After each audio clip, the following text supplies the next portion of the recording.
Welcome back, team, to another episode of the Blink podcast.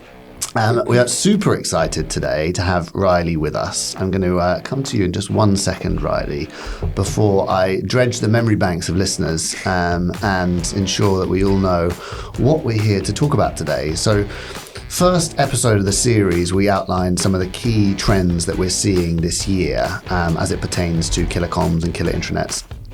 We talked a lot on our last episode with Shola about how we get leaders involved with a very practical framework to encourage leaders to rise to the challenge and the opportunity that they have when it comes to great communications within businesses.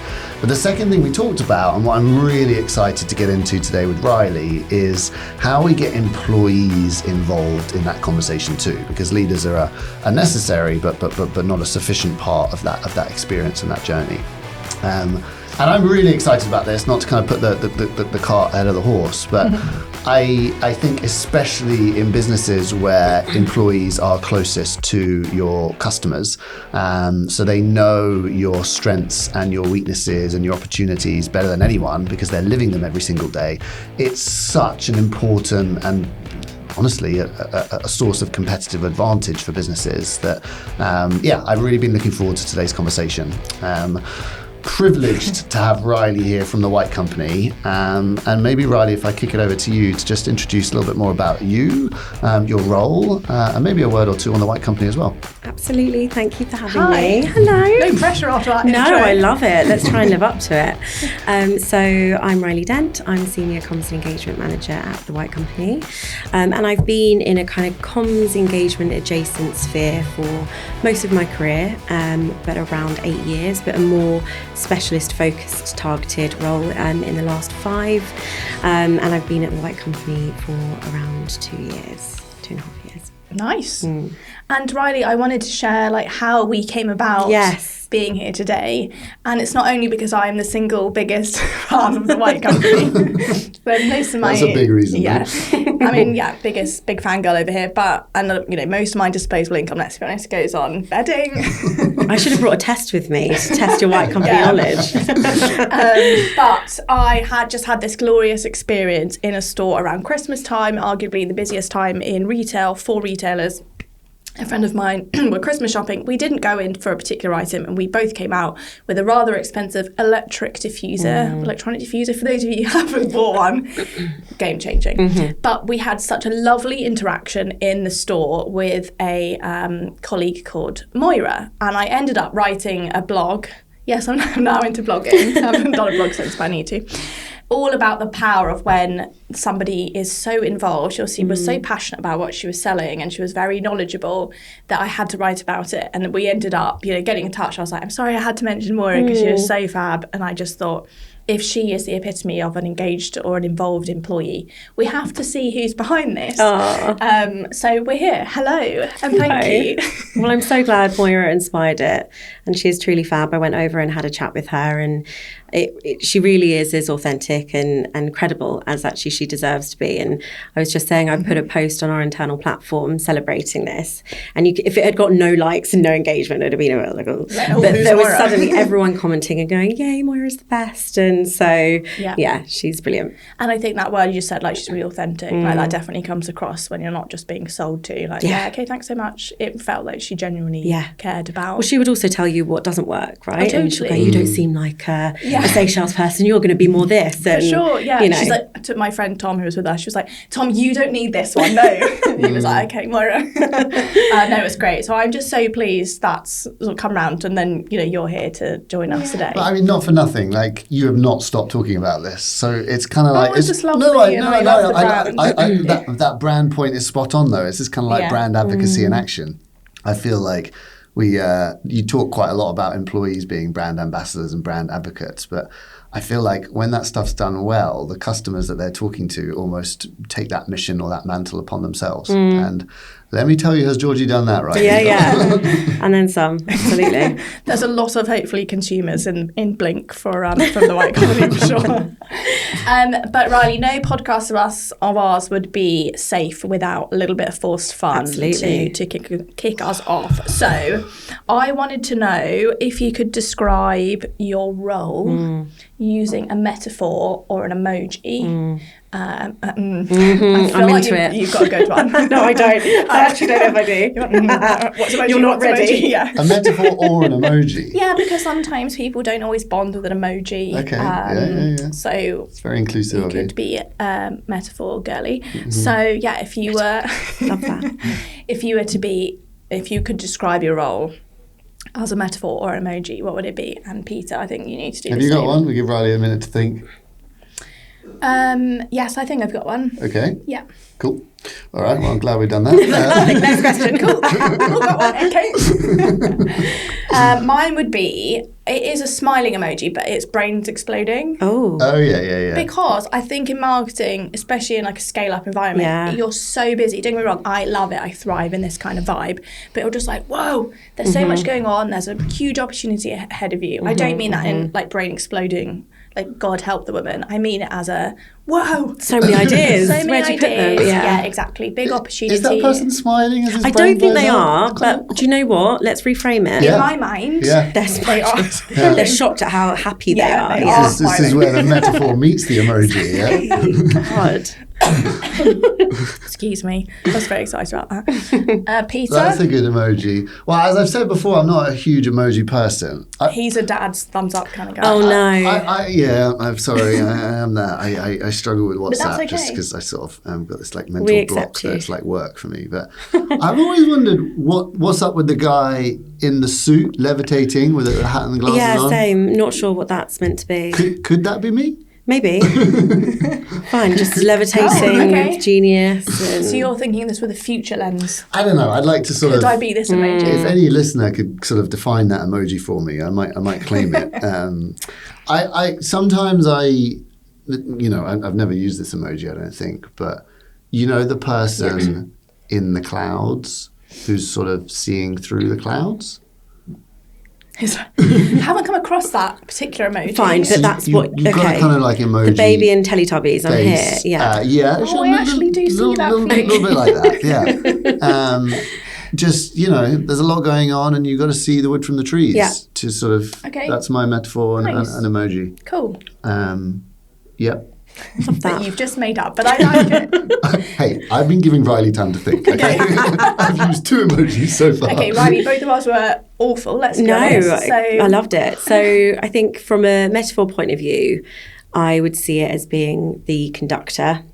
And I think Nice. it's having a look at all of the different experts in their field that are making that beautiful symphony, but just keeping an eye on all of it and making sure that you're joining the dots. But from an emoji point of view, I would say a key. I think that... Oh, powerful. Right, come on.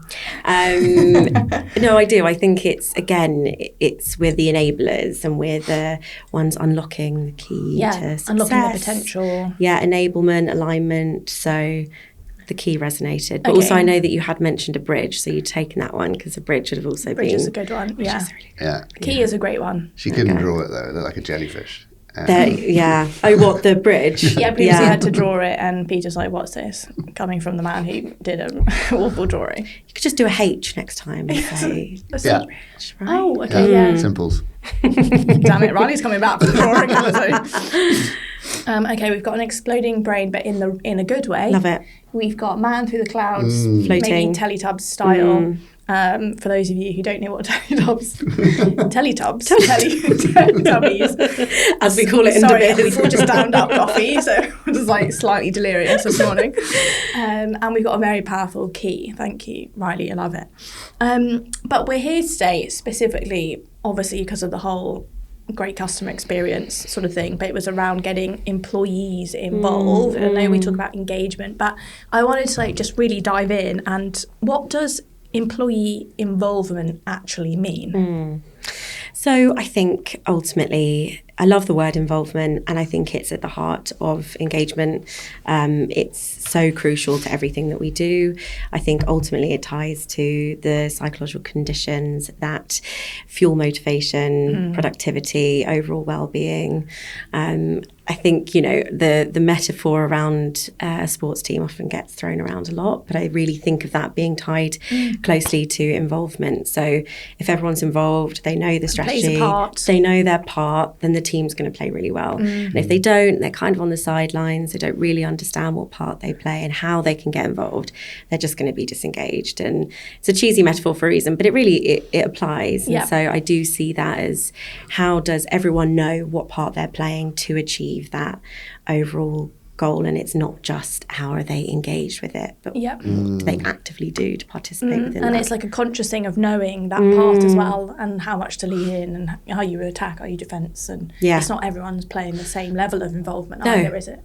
So if you don't know how to be involved, you can't be engaged. I think so. I mean, you're engaged for different reasons. So it's the low level engagement of, okay, you may like where you sit and your team, but the day to day and how you're being that true advocate for that business. I don't think, if you don't understand your involvement in it, then it'll wane quite quickly. No, I really like this sort of topic, trying to, I suppose, debunk the differences between involvement and engagement. Because engagement is, it is just one of those words that people throw around, and maybe they kind of just assume that everyone knows what it means or have the same definition of it and so on. But it doesn't feel particularly, I don't really associate with the word like engaged. Like if someone was to describe or ask me how it was going at work, I wouldn't say, I'm super engaged. I'm really engaged. I'm going to be engaged today. I'd say I feel a part of something bigger than myself. I feel involved. I feel, like I'm really part of a team. And I think the word involved, I recognise far more with that word than engaged. It's funny though, you don't see alignment managers or involvement managers, but that is that key part. And I think the trouble is with the word engagement, it encapsulates too many things. And then it also is, a lot of people within this industry say it's a lot of pressure or expectation that then it is that person or that team's sole role to drive engagement, well, we know it's so much more than that. It's like culture, isn't it? Yeah. It's like having a culture team. It's exactly. Just massive. And then, you've got a sort of silver bullet put on the team to be like, hang on a minute. Development teams say the same things, right? That if it's not just on them around the learning culture and it's on the individuals. So you see it a lot in our kind of world. But I agree. Involvement and alignment feels so much more. They feel like almost grammatically different words, though. Involvement and engagement. Someone who's better at the stuff than me could probably give a more sensible answer to this. We were thinking, what really are these? What is the difference here? Because engagement, I think, is sort of like almost like an output or something that you measure or something that kind of comes out, whereas involvement is, to me, it feels like more of an input, or if I'm focusing on making people feel involved, I'm focusing on the inputs, and everything else will take care of itself. Whereas I think, when you talk about engagement, I think sometimes you're thinking about, I guess, like lagging indicators or measuring the things that are happening or have already been done, rather than focusing on the interventions and the things that need to take place. I see it as, I think we're talking about feeling versus action and commitment versus contribution. So if you're seeing it as how committed you are to the business, how engaged you are, versus what are you contributing, what actions are you taking to actually make a difference. I think that's, a lot of the time, feeling does get caught up with engagement, which is so important. But again, then if you're not really clear, and if the individual's not clear on how they're contributing in a way that feels meaningful to them, then the feeling kind of drops anyway. So they're so closely linked, I think. But you're right in terms of that just huge umbrella of this term. And I think, I'm really keen to understand why is it such a crucial part of engagement? Obviously, Riley, hopefully live and breathe this. And why is driving involvement so key part of your role and part of engagement more broadly? I'm now so aware of us using the word key. I love it.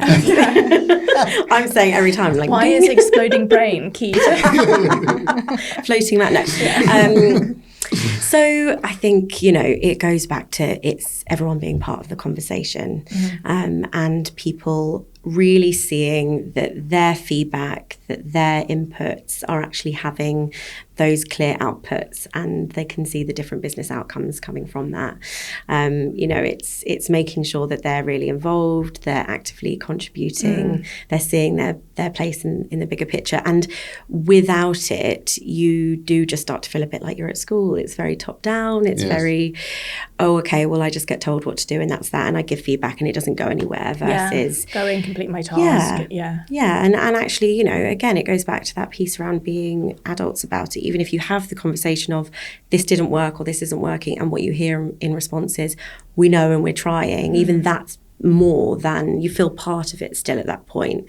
So I think it's everything. It comes back to real investment and real enjoyment in what you're doing, and then obviously leads back to advocacy.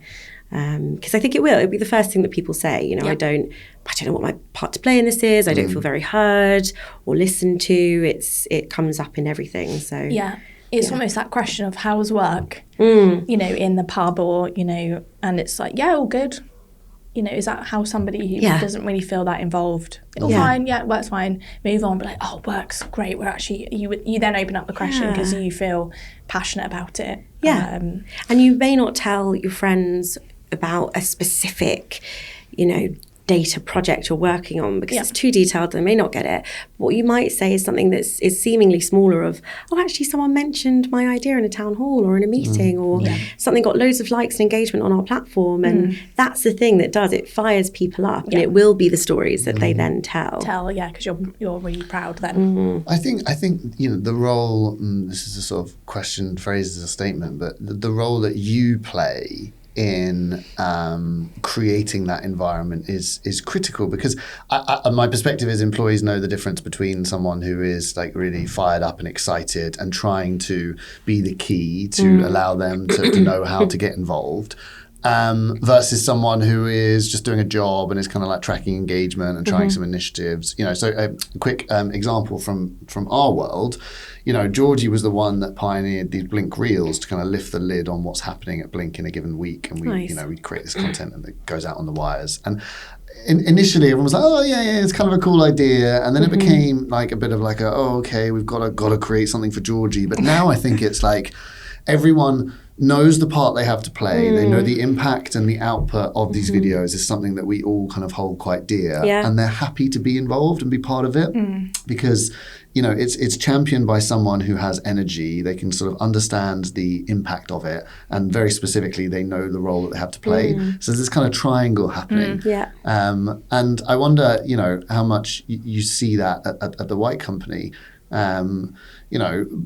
Put another way, if you didn't enjoy what you were doing so much, it feels to me as though others would recognise that and perhaps not rise to the involvement bar. Yeah, absolutely. So it's something that I champion and talk about a lot within my team. My team are absolutely fantastic, and they juggle so many different plates, and as do our wider team. But we have to keep a real eye on our state of mind and our genuine enjoyment, because we can't be these puppeteers pretending that everything's great, perfect, and we own it. Christmas is a really, in retail, any retail teams will know this, but it is the absolute maddest time, and we try to do so much to pepper that for our teams and give them that break away from the desk or break away from the shop floor, just have a bit of fun. But it takes a lot of work behind the scenes, and sometimes we own it. We always make a joke. We take a picture at the beginning of Christmas or our first activity, which is usually like a Christmas quiz mid-November, and then the last one will be gingerbread making on the 20th. We look like two different teams, but we own it as well, and we just, because everyone's tired by that point, and I think it would freak people out actually if we were like, hello, everything's great, but I always make sure that we're checking in and supporting ourselves as a team, because it won't be authentic. It won't have that true connection. Yes, some people will just think, okay, we're getting the same result, but ultimately we have to believe on what we're selling, like any true marketer.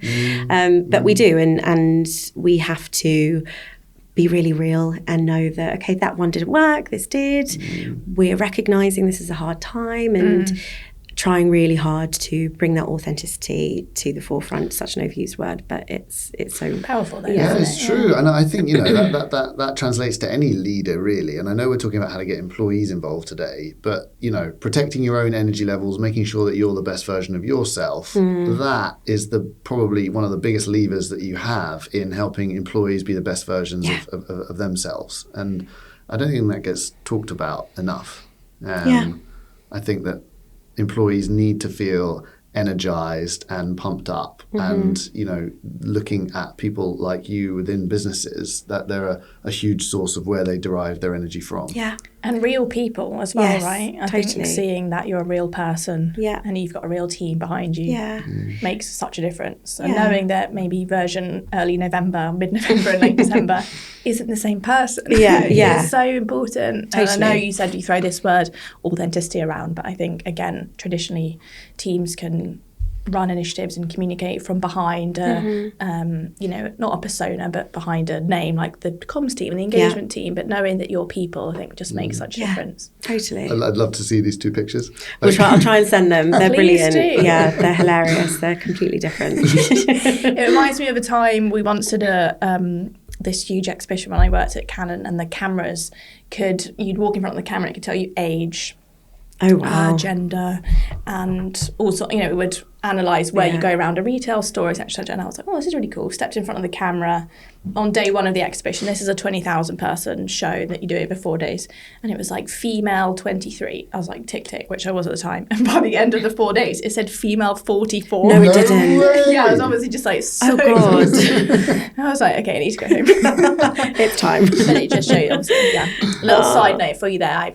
Obviously, that was only 4 days rather than a month of working at retail at Christmas. But I understand the toll that it takes. an extreme thing takes. But I know we're saying through this word around, but I would want to know, Riley, if you could describe the personality of a White Company employee. Maybe you describe yourself, but what's that character? What's that person?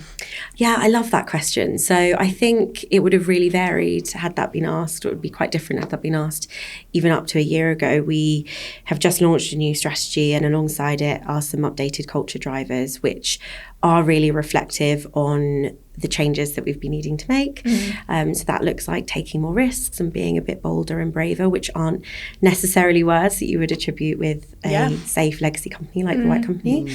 But we're wanting to be really responsive to the needs of our customers and our employees. So that, alongside the fact that we're celebrating our 30th birthday this year, the company actually turned 30 last year, but we wanted to do it right. So we moved it to this year, and I really resonate with that. And actually, I think it is very indicative of someone turning 30, being that slightly tentatively but more assured and learning from your mistakes and actually knowing that you have a voice at the table and knowing who you are. And so I really think that is who the company would be as an employee. Oh my gosh, love.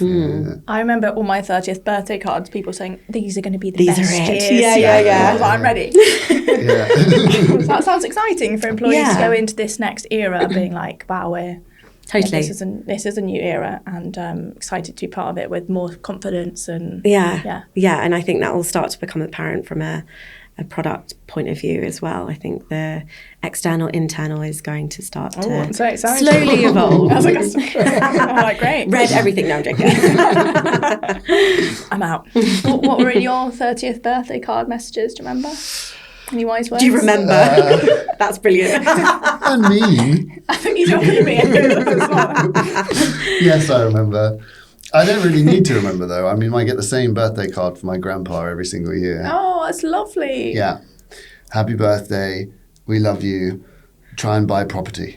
Hilarious. A solid message. Great advice, ultimately. Yeah. Can you buy me some property? Yeah. Just get quite samey. It's when he started putting them in my wife's birthday cards that I got a bit worried. It's a lot, But with a message, you've got to be consistent, otherwise it doesn't You stick. do, So No, he knows what he's doing. He's got a very assured brand, as my grandpa. Love that. Love it.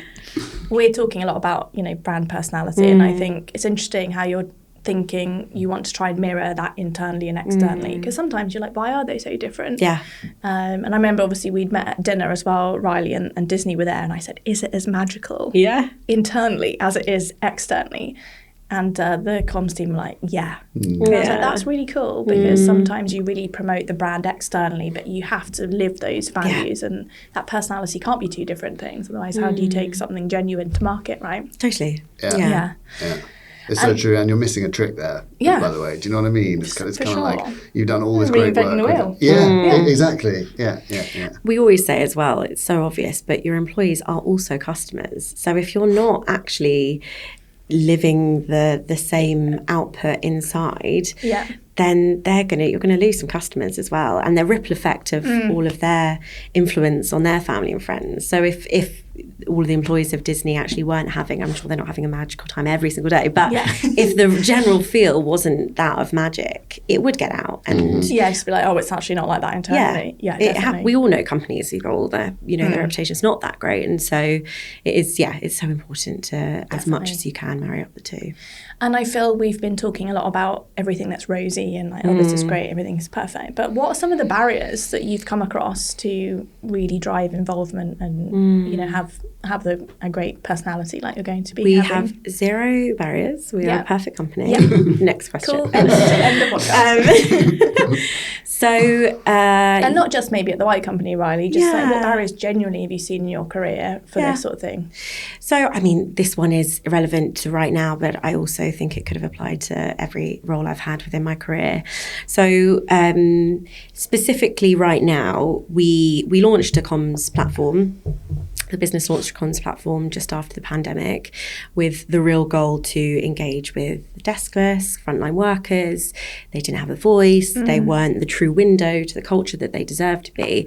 So we set out with that goal. We launched a comms platform, and engagement's been relatively very stable and pretty high. But what's happened now is that there's a perception shift that our desk-based employees don't need it, don't want it, and don't use it. But what's interesting, from my team know that that's not actually the whole story. From an engagement perspective, the numbers are the same. The head office and retail teams are similarly engaged. Oh, interesting. But the population is so much higher in retail, and they are louder and they're more hungry to share their stories, because from a purely geographical standpoint, they're not around their team, the rest of the company, as much. So they are that bit more vocal, that bit more engaged and arguably, involved. there's probably loads going on. There's so much. There's exactly. So it's really lended itself, unfortunately, to have this reputation that let's just go back to email for head office. Desk-based, they don't use it, And unfortunately, then what happens is we are giving up on a huge population, and we are, not giving them the opportunity to actually get involved with what's going on with the rest of the business. With them. And I think there is a perception that, they know what's going on in retail. And retail know what's going on, but there is a disconnect. And again, tale as old as time. I would love to speak to a company that says they don't have this issue at all, and that the retail or the front line and the head office totally purely aligned. I know that the want will always be there, but it's a really tricky thing to get right. So I would say it's a flip on now, how do we engage our desk-based? We know that they have a million platforms, but I think we take for granted actually now what pure involvement engagement means, and everyone is so busy, and just because we're in the same building, we don't actually know what each other are doing, and the retail teams would love to see it. So I think it's looking at how we can really truly track that and tackle it, and it's a biggie. That is I draw instant parallels here. I can maybe come on to that in a second. But you are so right in the sense that people maybe think about engagement, involvement, and define it in one way within a business. But to your point, when you look at different cohorts of people, that inevitably it has to look different. It does. Because if I'm not seeing people, I'm out on the front line, I'm dealing with customers, like what it takes to involve me and what makes me feel engaged is going to be different to someone who's sitting in, I don't know, finance or operations in the head office that's kind of coming in, sitting next to the same people each day. So to have a one-size-fits-all of involvement and then make decisions off the back of that does seem quite dangerous. And to your point, I think, trying to think about what does involvement and therefore engagement look like within those different cohorts of people is it is almost a responsibility that we have. Absolutely. Because you see similar versions of the same thing here, right? Where you might have an engineering community that's sitting next to each other, seeing each other all day long, but a sales team that's out on the road and split up all over the country. And the way that they get involved and participate and therefore demonstrate their engagement is different. Yeah. But that's okay. And I know that the team out here love learning about the updates and things which are happening. And okay, they might not be, as maniacal in the kind of content creation department as some of my colleagues are. But that doesn't mean that they still don't appreciate it and feel involved because of it. Yeah. And what a shame to actually then go, oh, they're not creating the content and therefore they're not interested. We don't need to send it to them. You're really just cutting off any chance of collaboration and community building, because ultimately that's what we are trying to do. And I think it's breaking down the barriers of it being a social tool and actually really showing the value and the results that you can get from having those connections without having to incentivize it. 'Cause I think that's another thing that we fall into a little bit of a trap of dangling the prizes and the carrots and look, it's shiny, come engage. And you can't do that all the time. No, you can't. And then you start going, well, actually, is this true engagement or are they, why are they here? So, yeah. Tricky. And maybe an unfair follow-up question, because you've basically said this is a barrier that we and the whole industry faces. But I'll go there anyway, and you'll forgive me, I hope. But what do you see as some of the best ways to break down that barrier? I've talked there about defining what involvement and engagement looks like amongst that cohort, and then trying to sort of optimize for that. But if you went in and spoke to some of your head office and desk-based employees and asked some of them what makes you feel involved and when are you thriving at work, what would they say? Yeah, I think I would, I would absolutely love to do that. And I think that it has to be on the pad. And I know that there are some real key ambassadors and advocates for the engagement activity that we put on and the comms campaigns that go out kind of either organically or from my team. So I would want to go to those individuals first and actually say, almost help me prove the point that you are engaged, with a bit of a gotcha to the leadership team of actually going, do you know what?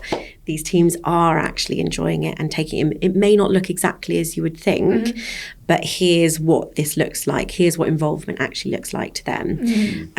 But yeah, to your point, I think what would they say? It would be different across the board. And I think it's being respectful to what some people want to do with that content. So they may not want to comment or reshare or create their own, but they may be looking at it on one screen or on their commute home, and just understanding actually what that means to them and how we can get them more engaged. But on the flip, I'd also want to speak to those that haven't signed on in 6 months and go, great, why? What do you think you're missing? Yes. If I told you this and this, it's not just the fun stuff. It's actually lots of really key messages that you may be directly thinking you're not a part of. And so, it's not one that I would ever shy away from. I think it's such an interesting, integral conversation to change those narratives. Yeah, I hear we recently, was it last Monday, 2 Mondays ago, recently launched to a high street retailer, and I love getting out and chatting to people on launch day just to see, have you downloaded the app, what do you think? And I was in a breakout room. There must have been 40 employees, all the age of between 16 and 20. So you can imagine being hi everyone. And I said, well, I did my, this is your new app and this is how you'll be using it, etc. And it was just obviously met with silence because, teenage boys aren't going to ask a question. And I said, any feedback or anything negative? And someone decided to pipe up. It's I just why do I need this? What's the point? And I was tell me a bit more about that. And he was she wants more. I was she does want more. Tell me. I love challenging these points sometimes when someone's I don't think I need this. It's what? So everyone in the company can see where I work. I was you've got this, company directory now. It was why? And I was well, it's kind of part of a global HR system. However, I said, where do you want to go in your career here? Maybe you could use it to connect with do you want to be a store manager? Do you want to be this? You could connect with other store managers in other regions and say, did you start as a retail assistant? How did you get there? And he was like, oh, actually, that would be cool. Well done. I know. I was like, yes, On small board. win, especially Yeah. as a teenage boy. I felt That's like probably the hardest audience going. right. Yeah. And I just think it's sometimes explaining some of those possibilities Yeah. because that person might not have been the person to constantly, post a story or post updates, but the fact that that person's able to reach out, make connections, and then maybe build a career and stay there when they hadn't thought that was a possibility. So I think with these sorts of things, and when you feel it's perception, it sounded like the issue wasn't even an engagement issue. It's trying to teach people the power of the connect. That sounds so like power of connectivity, but No, you know but what I it's mean? true, yeah. It's so true, and a lot of the time it's just the lack of understanding. Yeah, and I think that the common denominator there is this idea of not conflating an objection or dissent with just like a lack of context or understanding. So in that case, this employee, didn't know anything about this probably, and then was told to do something, and like a curious person was just asking to explain why. Yeah. And maybe, I don't know, in this case, Riley, is sort of like looking at the data or the stats, comparing these two things. And, in that sense, we're saying, well, actually, it's a bit one-dimensional to just look at the data.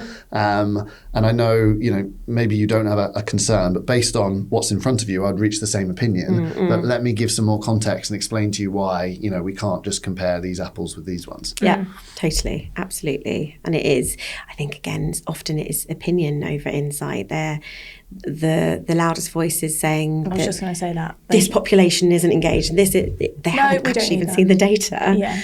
And even if they have, they don't know the story behind it and the context. So, yeah, it is just continually storytelling and just challenging those. It is easy to go, okay, just do that on an email and we'll link back to it later. And, it's just perpetuating the same issues. But I think it's for you as, that team as well to know those loud voices and be like, I'm going to work with them because we know they're influential in the business, so let's get them on board, etc. Yeah. Continuous storytelling, though, I like that. Sort of if there was one way to try and get employees involved, I feel like, just exercising that muscle of storytelling and continue to tell them.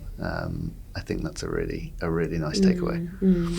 So I obviously want to talk about Moira again because I'm obsessed. But I thought it'd be quite fun. Actually, I say this, it was definitely Riley's idea. When we reached out and was like, would you like to join the podcast? And we were fangirling over Moira. We said, we should do a section on what would Moira do? Let's rebrand the whole thing. Because for me, I have great experience every time I shop in the White Company, but specifically it just felt, it was great and she was so engaged, involved. She was very knowledgeable on the products, and so much so that other people started joining her to her talk, her TED talk on electronic diffusers. Yeah. But I thought it could be fun. We're going to throw some scenarios out there. Yeah. And if we're painting Moira as a great brand ambassador, what would Moira do? Okay. You basically know Moira now as well. I can't wait. Moira needs to come on the podcast. 100%. Yeah. Okay, so my first scenario for what would Moira do is you're running your quarterly annual employee survey, right? And this helps you make data-driven decisions, but it's also an opportunity to reach out and let people be heard, right? So you sent the survey out, and I want to know how Moira would respond to that survey. You mean to a specific question or generally? Just generally, mindset. Approach to something like that. When you've reached out and asked to be heard, what do you think? Can you answer this survey? Because I know a lot of teams are like, we've only got X% response rate. So and people go in and think, just tick a box, click, yes, whatever, survey done. Manager will stop chasing me.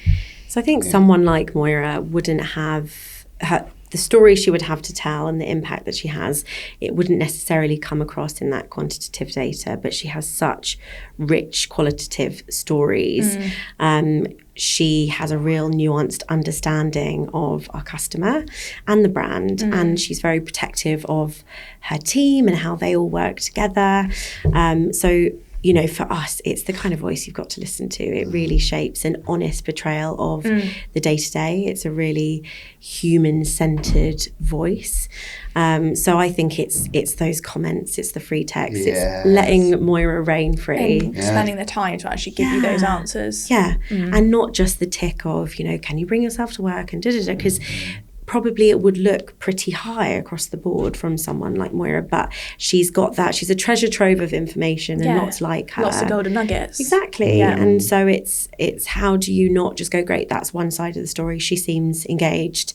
Yeah. But even just having one conversation with her and lots of our retail teams, they have so much feedback they want to give. And so it's giving them a mic and ensuring that we listen to that. Yeah. Yeah, we've spoken about the value of the comments before on the podcast. Georgie was talking about a job that she used to have where they just instantly look at the comments to sort of really gauge the reaction, not the number of likes or reposts, but actually what do people think qualitatively. Yeah. I think that's a great answer. It's like, what would Moira do? She'd use the free text box and she would share her stories, which to the earlier point allows you to then continue with your role of continuous storytelling. Yeah. The data is just one part of the story. Nice. Okay, my next scenario is general sort of customer service. So me going in Christmas time, the store's really busy. Yeah. I like to say that I look like an educated buyer, like I might have been in there before, so kind of know what I'm doing. But, you know, when you're in a retail environment and somebody comes up to you and says, can I help? I tend to be like, no, thanks, all good. Yeah. And in this particular scenario, it wasn't. Everything okay there? She was part of the day. She was a friend. She was. Come on, come do Christmas shopping with me. I'm getting flashbacks to Friends. You see in the episode where Phoebe's doing her call centre agency, she's selling toner. Yeah. Do you like to buy some toner? No thanks. Okay, goodbye. Yeah. Which I think happens a lot, and customers say no thanks, and I can't remember exactly what Moira had asked me. However, it made me then buy this product that I mean, arguably it's great, but I didn't necessarily go in wanting to buy that because the approach was different and it was softer. And so what would Moira do? Sorry, practically, what did she do? Is this a question for Riley or is this a rhetorical question? No, this is like in a customer service environment when your customers are coming through the door and you've got an employee that isn't necessarily involved. It's like, what would Moira do? And there's loads of customers coming in. It's like, what's the approach? And I think it's so much. We've done a huge piece of work over the last couple of years on our customer journey throughout the store and the behaviours that are needed to really just ensure that journey from start to finish is made the most out of. But it ultimately extends so much further than just doing the job. It's having the conversation, it's bringing the energy. It's actually going back again and going, I see you brought this up and let me bring you this. And I think it is, again, we could bring this back to everything, but it's the human experience. And it's listening. I've seen it in real time with the Moiras and like them, you know, it's genuine conversation, and it's also empowering, and trusting the customer does know you're just unlocking what they need, and we're the key. But we have a very loyal customer base, and so there is a respect that's needed to go with that. A lot of them come in for their same refills time. How do you actually recognise that, but go above and beyond to be a part of that journey with them and suggest something a bit different and elevate the experience with them. Yeah. Going past that kind of transactional, like, do you need anything? Yes, no, okay. Yeah. Okay, bye. Have a good time in the store. Yeah. Okay, and my last example is if, you know, you're in the staff room, break room, and there's a little side chat happening over here, you know, similarly, pub drinks after work, and there's negative conversations or maybe a bit of a toxic chit-chat. You know, in that situation, that could potentially get worse if more people add to that and chit-chat, gossip or whatever, or there's something negative going on in experience. What would Moira do in that situation? Moira, we love her. I always say, do you know what?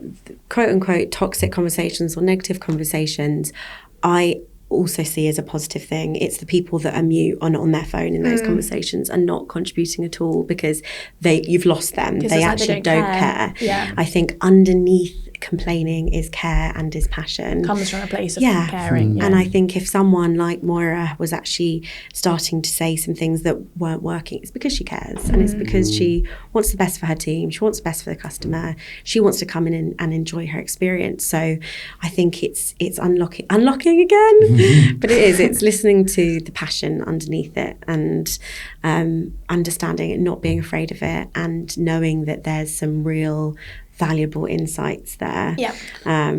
And also going back to those people. I think it takes some bravery to actually say, this isn't working. Can you listen to me? So going back to them, remembering them, just as much as you'd remember your advocates. They're advocates in a different way. They're fighting for change. And so I love those people. I also think those people that really care and are really passionate, they'll say if Moira, just to flip that, walked in and heard that conversation as well, would almost want to get involved to understand because they care. So they'll like feel a sense of what's going on here. No, hang on, that's all. Or like, I think that person would actively want to get involved to try and make it better as well. Rather than thinking, there's some gossip going on over there. And I love the sort of, the notion of underneath the complaining is the care. Because I agree with you. Like if people were really just whatever, then they wouldn't, I'm not bothered. Like, I'm going home. But usually when people start to voice a complaint about something, underneath that it's like, well, I care. So I've taken the time to write this email, have this conversation or whatever it might be. Those are all, obviously those questions are all in their own way, I suppose, shining a light on why employee involvement and engagement is so important for businesses. Because whether it's like qualitative data from the front line that allows you to really understand what customers are thinking, feeling, saying, buying, whether it is providing an in-store exceptional experience, to take a transactional conversation into more of a long-term, should I say partnership, Georgie? But then finally, also like what roles employees can help you play in developing that culture and being kind of internal brand advocates as well. Yeah. So I'm curious to understand, we've talked a lot about Moira, but what are some of the things that you folks are really doing practically now for our listeners that allows you to have that type of environment? If you were to point to one or two of some of the most successful interventions or even strategies that you're using to really get employees involved, what would you point to? So I think going all the way back to the basics, it is listening to its core. So I think there's a lot of listening after something's landed, and we're really trying to flip that as much as possible and doing some crowdsourcing of our ideas before we launch it. So ensuring that we get feedback from all people, all grades across the business, to understand what their thoughts are before we then go 12 months into making the plans. But on the flip, we also do, my team do a great job in gathering the lessons learned, gathering the data, and just going and being curious. That's the number one thing that I always say. It's the curiosity to invoke those conversations, and someone says, oh, this didn't work, or it did, and just understanding why. So I think I take for granted actually as a business, we do so much in getting people involved. We do lots of events, we do lots of cultural recognition days and wellness days. And so that's almost the given that we set that precedence and we set that expectations on ourselves that we do go above and beyond. However, it is being really curious in the levels of involvement and understanding why.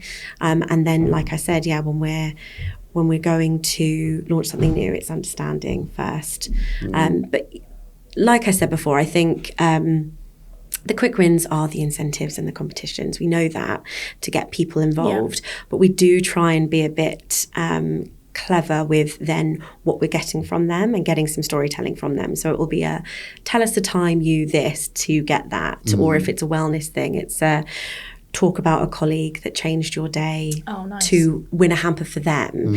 And actually those are the times you see so much engagement, and then you use those comments to come back and tell the stories. I think that's great, because I was going to ask you, how do you genuinely get people involved? Because otherwise could it just be a task like, I'll just like this post or I'll just answer this survey? But I think that's a really nice way around it, is being able to share a story, because I feel that that's quite a genuine thing to do, isn't it? You're not just going to like write a random story if you don't care, or it's not sort of task based. Yeah. So you kind of answered my next question there in terms of like the genuine side of it, because I think a lot of the time initiatives gets rolled out and people will engage in something or sign up for a workshop, but it's not genuine, or you're not really getting the best out of that situation.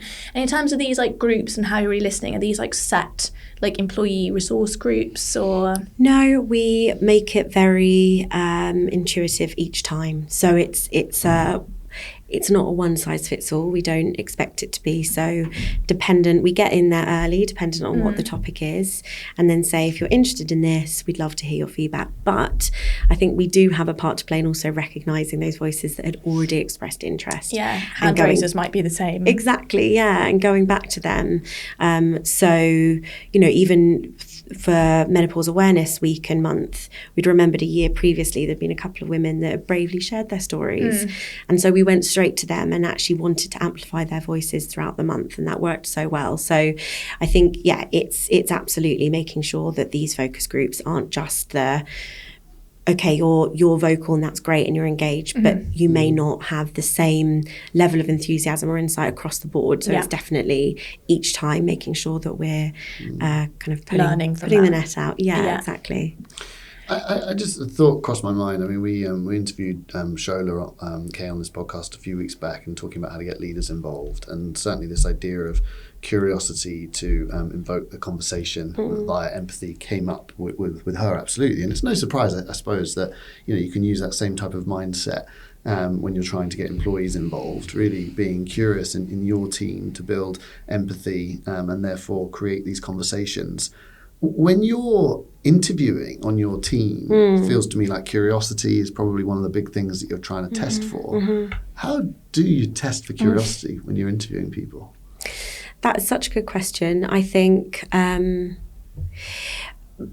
the behaviours behind it. So you'd want to see someone that really gets the impact that we get to make, the privilege that we have in this position of being those behavioural drivers. And so if they have that understanding that they can really influence culture change, and hopefully they have stories of ways that they've done it before.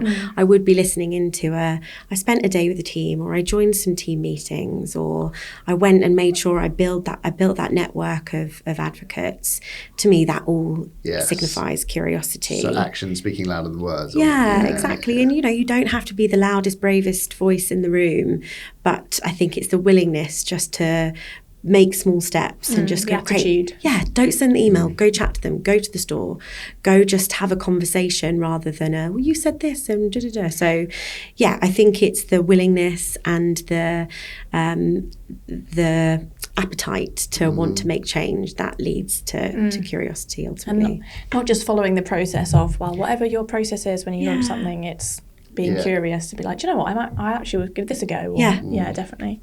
I want to talk about recognition. I felt like when we had a chat before this, you were like, ooh, like you had lots to share. We're wanting to dive into, Riley's playbook, and recognition done the right way can have a huge impact. So, Riley, what's in your playbook for how you genuinely do this and use it as a way for people to feel involved? I've heard one thing already there, which I did really like earlier, that, you're sort of almost soliciting people's stories about a colleague. So you're kind of recognising them through a middle man or woman, if you know what I mean. It's not just about a manager saying you did this, but crowdsourcing recognition, to put it another way. I think that sounds great.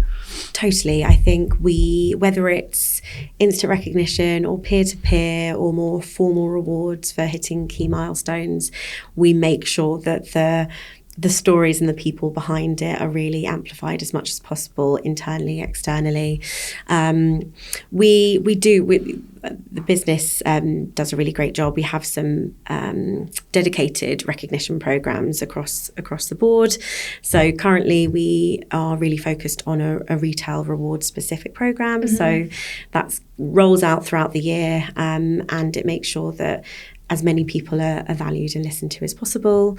But again, we make sure that it doesn't just happen in store, that everyone understands what's going on. We share the success stories, the customer feedback, and we make sure that everyone understands why they got to where they got to. Because it's all very well just celebrating those top voices, but to share the stories is the real kind of key point, and boosting morale for them as well. But we have a number of other more personal recognition moments. So a lot of our customer promise is around being there to be the moment that matters for the customer. And so we have a Moments That Matter program internally, which is about those milestone moments in your personal life. So whether it be a length of service or marriage or babies, and everything in between, we kind of make sure that we stay kind of on top of that as much as possible, recognise, reward and make those people feel special. So it's everything from the milestones in your day-to-day and how we amplify that, but also recognising that work and life really do happen at the same time.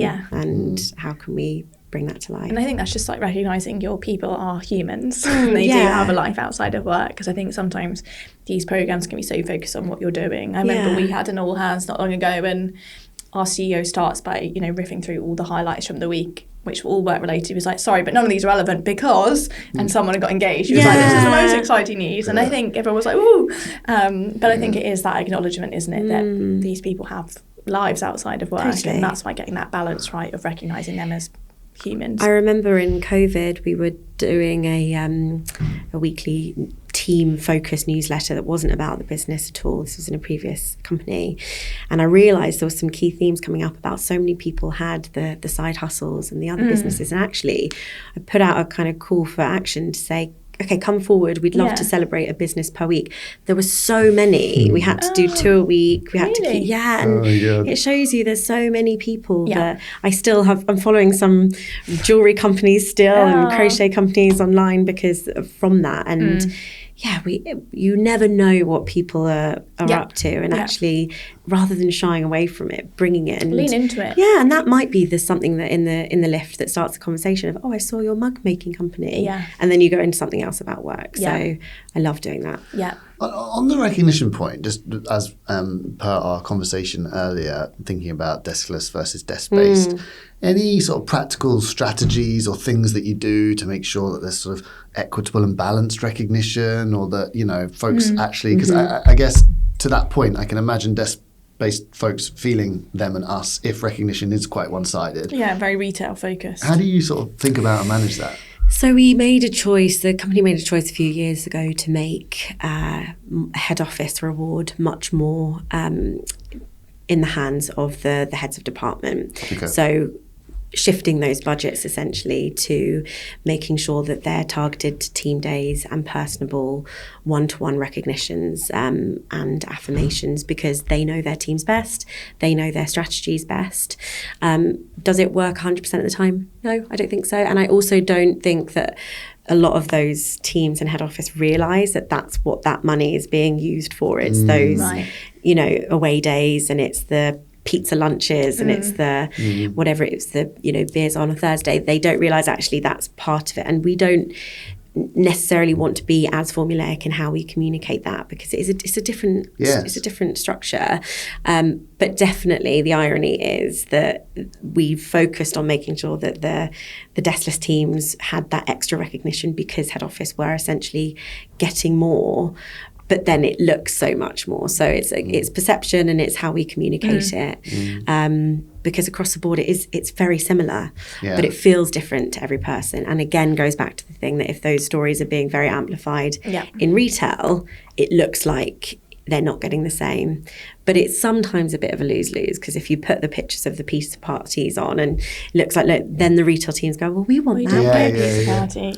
So we're quieter about the celebration. I was just going to say I have real empathy with that, because it's exactly the same US and the UK here. Oh, really? Damned if we do, damned if we don't. It's like, the US is like, they've gone on a nice sort of cruise down the Charles River in Boston. Like, we've never been on the Thames. Yeah.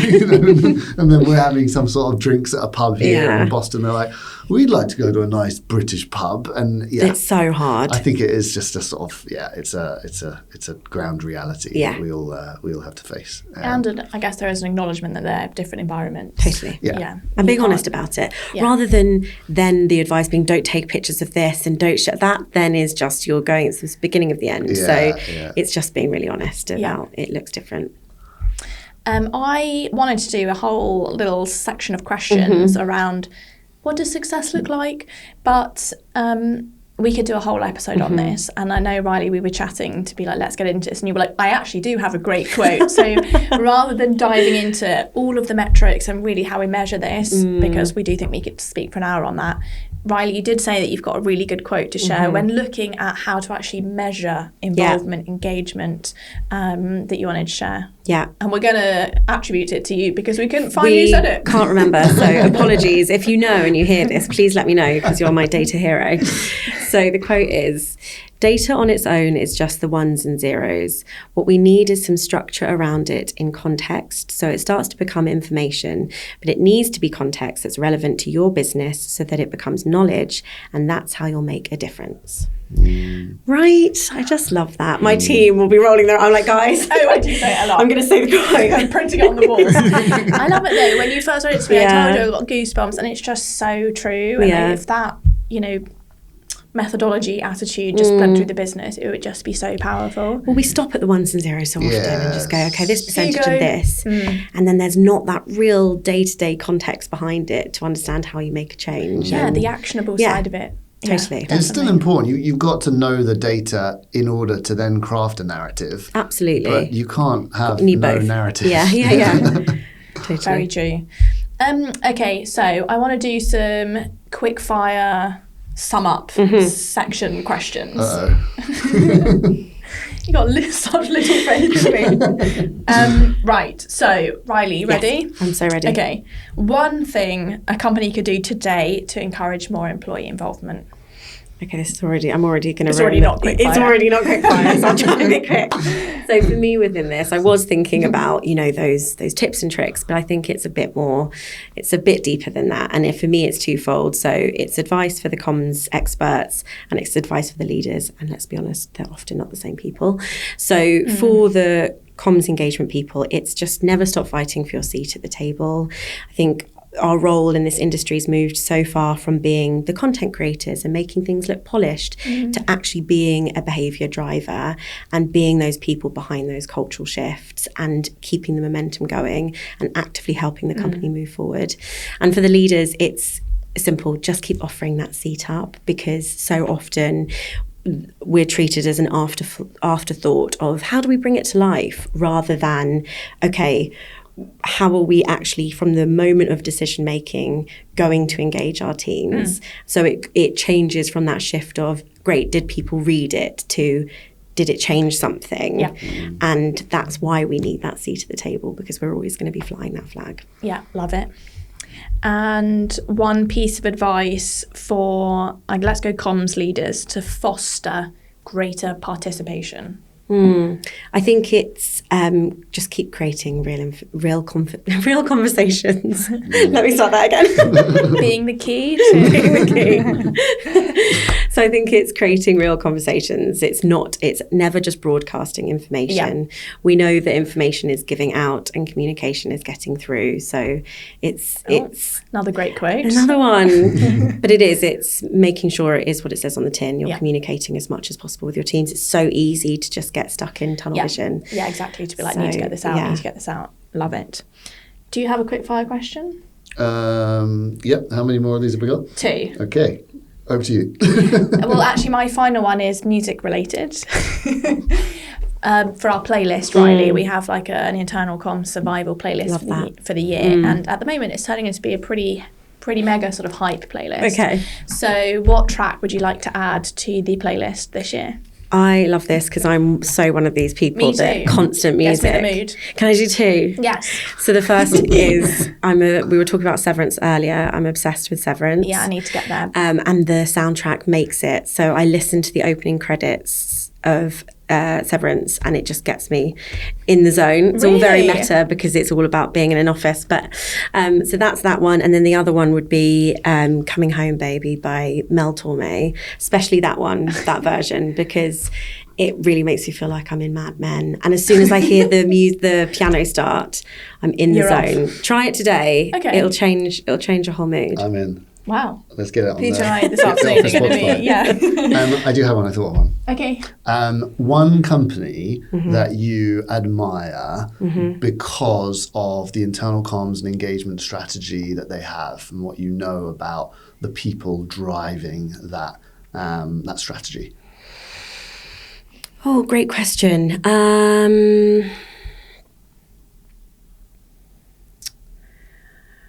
That's a really good question, and I don't have an immediate answer. It is a good one. I always ask this in interviews as well, like, what's your favourite brand? Because people are like, well, how do you want me to answer this? I was like, you answer this however you... What's the best one you've heard to that? There's all sorts. I think there's a lot of people say cereal. Which one do we even say? Cereal. You know, it is a cereal-based brand, but they're so funny on LinkedIn. And Oh, their really? content is I haven't nothing seen to that. their product. Oh, yeah. I do have one. Okay. Is it cereal? Yes, it is. So one I always admire and go back to, and they have published their tone of voice guidelines, is Monzo. I think they're doing a brilliant job. They are so well revered on LinkedIn, and I think their document is actually fascinating. Although the person that created it came out to say it wasn't a tone of voice document, it was something else entirely, because you can get lost in what tone of voice Right. means. And but yes, I think they are so conversational. They're so easy to engage with. Yeah. I have a friend that works at Monzo, and I hear that it is very similar. Internal, external. They cut a lot of the fluff. And even when you look at their job descriptions, they're very, can you do this? Human. Can you do that? Don't worry if you can't, just come have a chat with us anyway. So yeah, I love them. So it's a great example because, we've talked a lot about aligning both internal and external brand. And I love that, Monzo's hardly a competitor to the White Company, but it's just showing what great looks like in a different industry. Yeah, it's a sentiment though. You can clearly see the similarities or the consistency, Totally. and therefore you think it's, goodie. Nice. I'll definitely check that out. They're great. Literally just follow them on LinkedIn because it's a good source of humour. Yeah, exactly. And Riley, lastly, it's like if somebody wants to connect with you and loves what you've got to say, where can they learn more about you or connect with you? Yeah, so LinkedIn will be the best place. So I am my name, which is Riley Dent. And yes, you'll find me there. Super. Yeah. Thank you so much. I Thank feel like we've you. barely scratched the surface. I I haven't got know. into my love of the Seychelles products, best than the White Company, but have absolutely adored you Oh, coming thank on today. you Thank both. you so Yeah, much for lovely. sharing So some really great. practical nuggets. A great emoji. Listen, you'll always think of me when you say key now. Literally. Hopefully, whenever you see the baby from the Teletubbies, you'll Then think of it's Lisa. But seriously, I think it was a really good mix of having something from your playbook and your nuggets, as well as understanding a bit more about the strategy and how you're tackling that at the White Company. Oh, So good. thank you. Yeah, And thank loved you it. to Moira, because I feel like we've spoken Thanks, about her Moira. a That's lot. why we're all here. Exactly. Props to Moira. Amazing. I'll see you soon, hopefully. See you soon. Thanks Riley. both.